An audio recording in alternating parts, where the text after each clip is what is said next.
हाय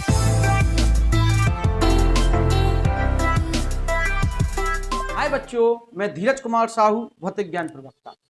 परिनालिका चुंबक से आप क्या समझते हैं? Solenoid means परिनालिका। परिनालिका चुंबक से आप क्या समझते हैं? तो हेडिंग है परिनालिका चुंबक।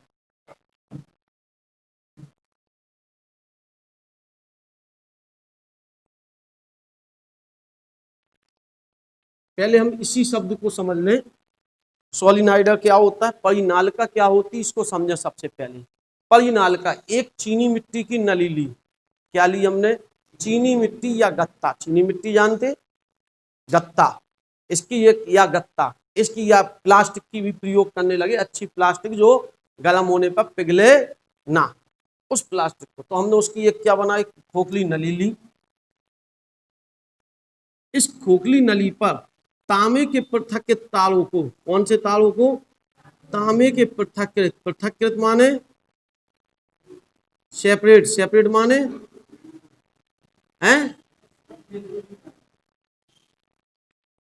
पृथकृत माने अलग अलग, सेपरेट अलग अलग तारों को लिया और इस पर हमने क्या कर दिया, लपेट दिया। पृथकृत करने के लिए क्या किया, तांबे के तारों को लिया, तांबे के तार को वार्निश में डुबाया। किस चीज में डुबा दिया? और उसे सुखा लिया। तो उस पर वार्निश की एक क्या बन गई, लेयर। वार्निश जानते हो, पेंट में मिलाई जाती है जो वार्निश आती है ना, क्लियर रहती, जो ट्रांसपेरेंट रहती। उसमें हमने उस तार को क्या लिया, डुबा दिया और निकाल के क्या कर लिया, सुखा लिया।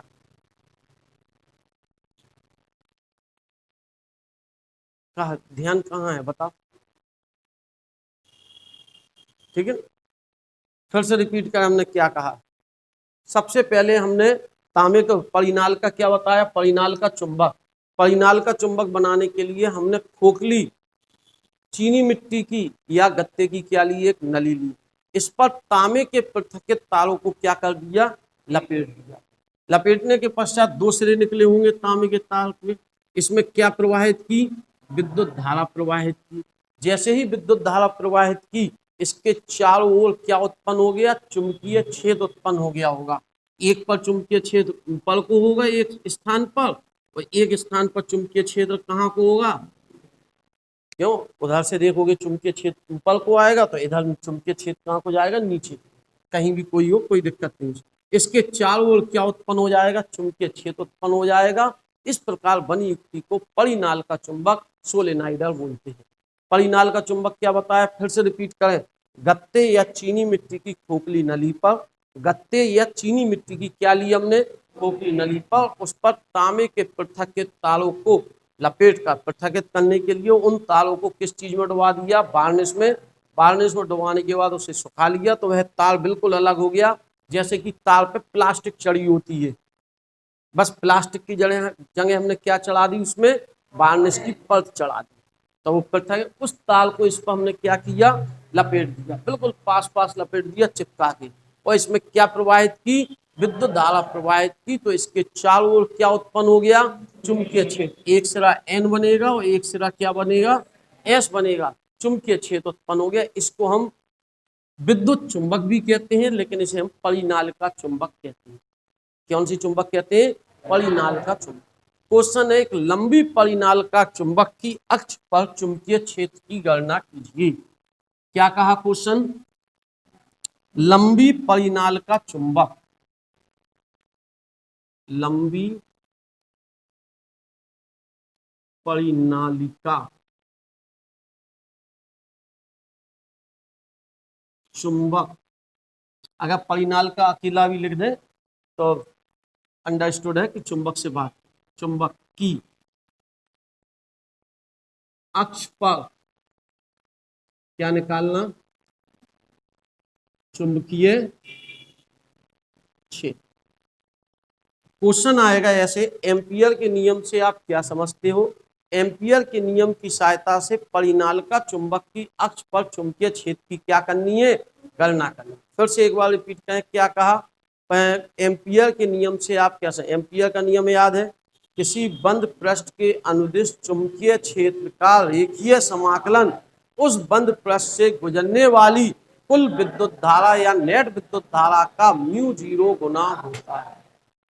फिर से एक बार रिपीट कर दे रहे हैं, किसी बंद पृष्ठ के अनुदिश चुंबकीय क्षेत्र का रेखीय समाकलन उस बंद पृष्ठ से गुजरने वाली नेट विद्युत धारा का म्यू 0 गुना होता है। ठीक, तो एम्पियर के नियम की सहायता से हमें किसकी गणना करनी है? परिनालिका की अक्ष पर चुंबकीय क्षेत्र की गणना करनी है। परिनालिका वाली बात करें तो यहाँ पे हमारे पास परिनालिका चुंबक है, इस तरह से इस पे जो क्षेत्र उत्पन्न होता है परिनालिका चुंबक का वो इस तरह से होता है। अब ये क्षेत्र कहाँ से आ गया इसको समझना चाहिए। ऐसी बनी थी परिनालिका,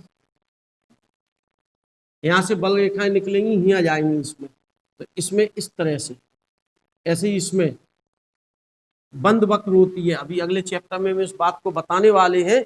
चुंबकीय क्षेत्र बंद वक्राकार पृष्ठ, बंद वक्राकार रूप में होता है, जहां से चलता है वहीं लौटकर आता है। तो हम इन लाइनों को इस तरीके से बना ले रहे हैं। क्षेत्र है जी, यह परिनालिका चुंबक का क्या है? क्षेत्र। बहुत लंबी परिनालिका है और इसका परिनालिका चुंबक का जो क्षेत्र है वो इस तरह से चला।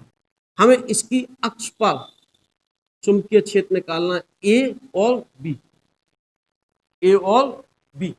ऐसे ही हम अक्ष पे निकाल, अक्ष के लंबवत चाहते, मान लो यहाँ बिंदु होता तो निकालना चाहते, अगर मान लो बिंदु यहाँ कहीं होता इस पृष्ठ पर, तो कहीं भी बिंदु होता तो हम क्या होता, चुंबकीय क्षेत्र पूरा एक ही बार में कैलकुलेट कर देते हैं।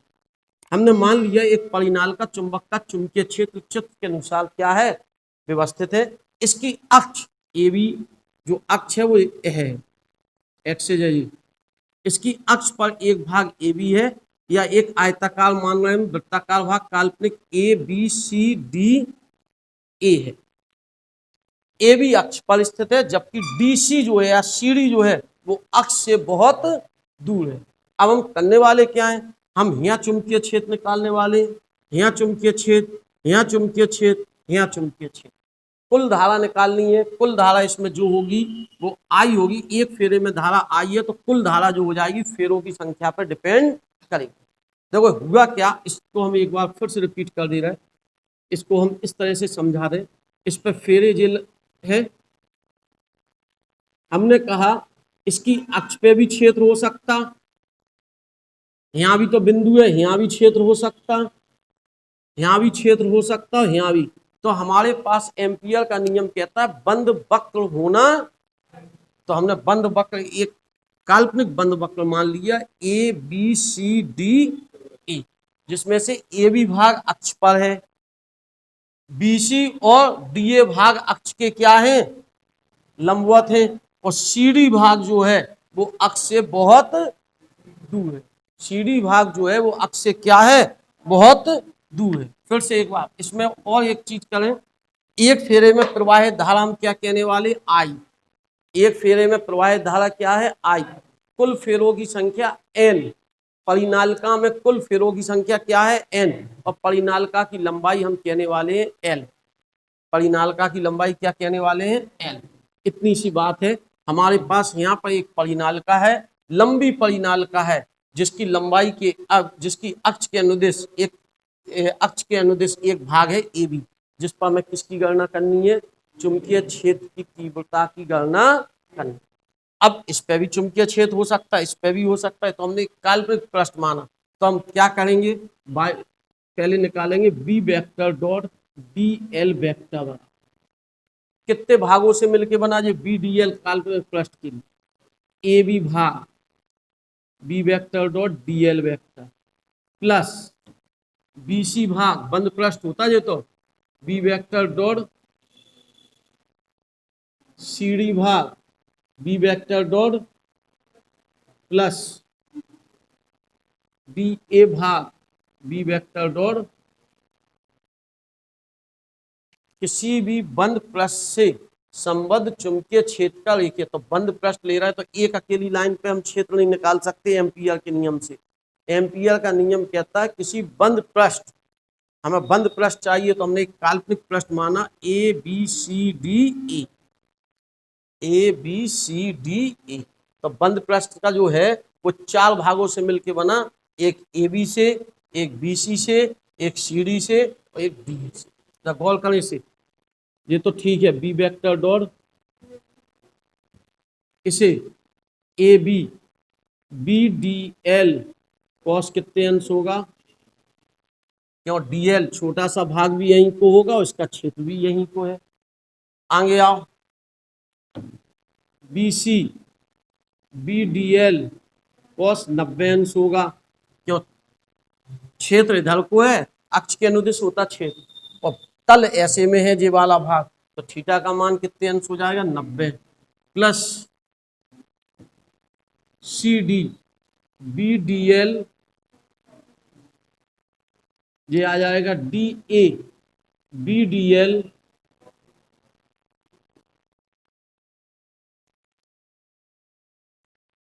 ठीक है, क्या होगा B vector dot D L vector बराबर, ये क्या हो गया A B B D L और 0 1, ये 0, यह क्या आ जाएगा सी डी, लेकिन बी का मान 0,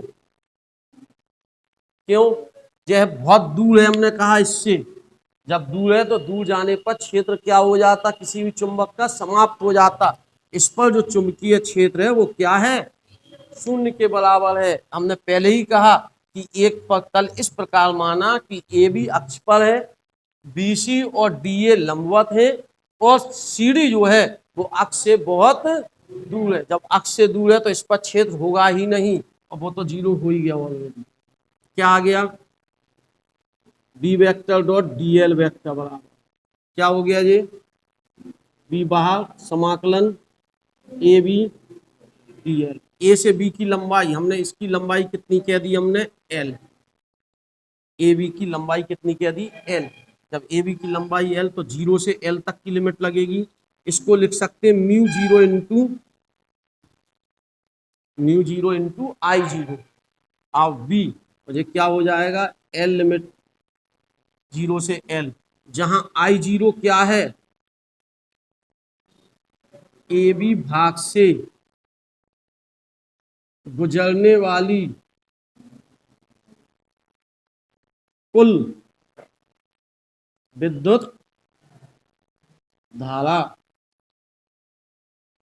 ए बी भाग से गुजरने वाली कुल विद्युत धारा, यही निकालना है बस, कुल कितनी धारा गुजर रही, माना हमने यहाँ पे, हमने मान लिया एक फेरे में प्रवाहित धारा कितनी है आई, कितने फेरे में, एक फेरे में प्रवाहित धारा क्या है आई है, इसकी लंबाई कितनी है एल, तो एल लंबाई में कितने फेरे होंगे, एकांक लंबाई में फेरों की संख्या एन, क्या कहा हमने एकांक लंबाई में फेरों की संख्या कितनी है एन है, तो एल लंबाई में फेरों की संख्या कितनी हो जाएगी एन इंटू एल होगी, एक फेरे में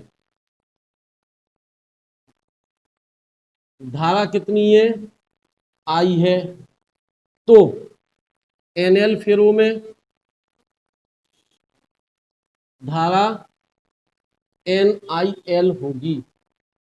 अरे इससे 10 फेरे गुजर रहे हैं, एक फेरे के कारण क्षेत्र, दूसरे के कारण क्षेत्र, तीसरे के कारण क्षेत्र, चौथे के कारण क्षेत्र, जितने कुल फेरे होंगे उतने के कारण क्षेत्र, तो रख दो यहाँ, इसलिए आई 0 बराबर क्या होगा एन आई एल रख दे mu 0 N I L B into L, B बराबर म्यू 0, बहुत अच्छी डेरिवेशन है। अब आता है टोराइड इसके पश्चात, इसके बाद वाले भाग में हम टोराइड के बारे में जानेंगे, तो इतना तैयार कर ले, ठीक है।